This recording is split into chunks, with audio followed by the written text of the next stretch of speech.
Let's notice what Peter wrote. In this you greatly rejoice. What is that gives us great joy?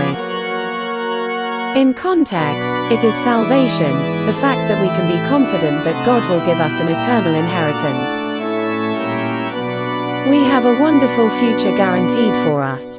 This has been demonstrated to us by the resurrection of Jesus from the dead. And God's power is shielding us until we receive the promised glory, verses 3 to 5. The same power that raised Jesus will also raise us to glorious immortality.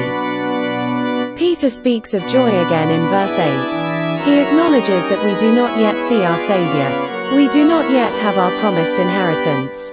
We are suffering grief in all kinds of trials. Even so, we can rejoice. Why?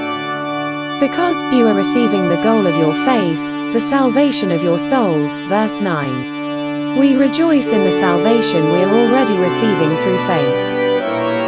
Because you are receiving the goal of your faith, the salvation of your souls, verse 9. We rejoice in the salvation we are already receiving through faith.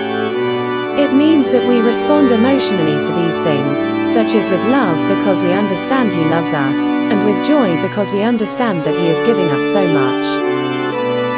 And with trust because we understand and believe His promises for our eternal salvation. When our understanding and our emotions are in agreement, then our wills are also. The decisions we make throughout each day are pleasing to God because He has brought us to the point that we want to do His will. But we do not yet have the promised inheritance. We have not yet reached the time when there is no more crying and no more death. We all experience both crying and death. Our pains and sorrows are caused by our enemy, sin.